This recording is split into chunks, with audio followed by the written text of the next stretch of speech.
Hi, everybody. It's Pastor Brent. We're going to continue our study today from 2 Corinthians. We've been walking through this book over the last several weeks, and today we're going to look at chapter 10. In chapter 10, Paul is defending himself against the lies that have been told about him from some of the people in the Corinthian church. Paul had written them a letter that had asked them if they would correct their behavior and make sure that there wasn't sin happening in the church, and they managed to do that, but some of the folks still were contesting that Paul didn't have the authority to be able to do that. So in this chapter, Paul is defending his authority. He begins with, in chapter 10, he says, verse 1, he says, "Now I, Paul, plead with you, and I plead with the gentleness and kindness that Christ himself would use, even though some of you say I am bold in my letters, but timid in person." The word here that Paul uses is, he says, "I plead with you." Now, from our English version of that sounds like he's kind of begging them to do that. The actual Greek word is like it's a asking from a position of authority. The Roman officials would ask with this word that it's either plead or urge. They would say, "I plead with you to go and do this for me." When in reality, it would be kind of like today your boss saying, "You know what, will you go do this for me, please?" And that really is not a question. It is a statement and it is a command. But Paul is saying in a very gentle, kind way, just like Jesus would have done. He said, "Hey, will you listen to me about this?" And I'm trying to present this argument to you to show you that, hey, I do have the authority that God gave to me to be able to speak into your lives. And the problem with them is that they were judging on appearances.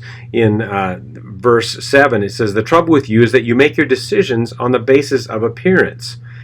And what he is saying was that when Paul was in person, he wasn't super impressive. And there were people there that were professional orators. And they were criticizing Paul and saying, "Hey, Paul, you know what? When you speak, you don't speak with using the right gestures and using the right language and the colorful. Paul just talked." And he was just kind of like a normal person talking to people in a very humble and kind way. These people were used to being very authoritative and telling people with all their great Greek wisdom and knowledge about how people should live. And they were challenging Paul's authority to do that by how he spoke. It reminded me just a little bit about when I was in college. I had a sociology professor, and when the sociology professor was in class, he gave us at the beginning of the semester, he gave us this whole stack of notes. It was all longhand written, and he would go and each class period, he would go and he would read his notes, and he would come to a place and he would say, "Underline, please." And then you knew that was an important point that you needed to know for the test that was going to be coming up, and that was an important thing that he was trying to bring out. Now, in class, the guy was boring. In fact, I had a group of friends that we kind of took turns going to class to get the underlines, and so we would only have to go to class every couple weeks and get the underlines. But the thing is that this guy was a world-renowned scholar. He was well-respected in all of the educational circles, and when you actually read what he wrote, it was amazing. The insights he had and the things that he was able to teach was amazing. His presentation was not super exciting, but what he had to say was very important. And that just gave me a little picture of maybe what Paul was like. Paul might have been not the greatest speaker, but his heart was there, and he knew Jesus, and he had the authority that God had given him to be able to speak into people's lives. And he was a great teacher in that sense. He told it like it was and gave people the truth from God. Now, the people that he was competing against, who were now in Corinth. Now remember, Paul is now out of Corinth, and he's now writing them a letter, but there were people there in Corinth, in the church, who were saying, "No, Paul really doesn't have authority over us. Let's do things the way that we want to do them." And Paul is now defending himself against that. Those people were being very degrading to Paul and trying to tear him down. Now Paul comes back and he says in verse 8, he says, I may seem to be boasting too much about the authority given to us by the Lord, but this authority is to build you up and to not tear you down.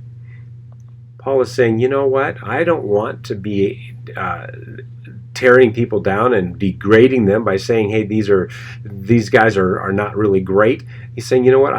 came to you and I want to build you up in your faith. I don't want to challenge you or say in the sense of I want to tear you down and say you're doing a bad thing. He says, I want to make sure that you're following Jesus and doing things the way that he wants them to be done. And he's saying, I want to build you up. His motivation was such that he wanted the best for the church. He wanted to be able to say, hey, I love you. I want what's best for you. This is what God says for you. And on the authority of Jesus, I want to share these things with you. So he was defending that authority. He goes on and says, you know what? People are saying that, my letters are powerful, but I'm in person I'm weak. He just says that just because I don't compare to their fine oratory style, which was in the Greek philosophy of that day and which was highly prevalent in Corinth, that was a big thing. How you presented was almost more important than what you had to say. Whereas what Paul was saying, what I have to say is more important than how I say it. And then he kind of has a little tongue-in-cheek verse here that I kind of enjoy. Is this in verse 12? He says, "Oh, don't worry. I wouldn't dare say that I am as wonderful as these other men who tell you how important they are. They are only comparing themselves with each other and measuring themselves by themselves. What foolishness." Paul says, he goes on and says, we don't boast of any authority we don't have, only what God has given to us. He kind of says these guys are kind of big blowhards. And they're saying, look how great we are and what authority we have. And Paul is saying, you know what? The guy who has to blow his own horn maybe shouldn't be in the band. And he's going on saying these guys are not really presenting Christ well because they're tearing people down and they're trying to subvert the authority and what I have told you already, again, what God has given you as a church to do. Paul says we can't judge on appearances, even though I may not appear to be all that maybe wise and have great things to say by how I say it, but this is what God is saying, and I'm sharing from what God is saying to you. So we need to make sure that you're listening to God and not to men. He goes on in verse 17 and says, the person who wishes to boast should boast only of what the Lord has done, not what I have done, not what anybody else has done, but what has God done with me and what God has done in my life. And that's what Paul shared his story. He says, this is what God did for me. This is what God showed me. And so I want to share that with you. It's not my words, it's God's words. So he goes on, he says, when people boast about themselves, it doesn't count for much. But when the Lord commends someone, that's different. He claims, Jesus commended me to preach the gospel to the Gentiles. And that's what I'm doing. I'm doing what God called me to do, and so I'm going to continue doing that. And when I come to see you again, I'm going to continue to do that. I'm going to share what God has spoken to me and what God has given me to share with you. We need to make sure that we're sharing what God is doing with us. And I love what we do on Monday mornings, and we share our God sightings, where we say, okay, hey, this is how God is working in our lives. When we do that, we build each other up.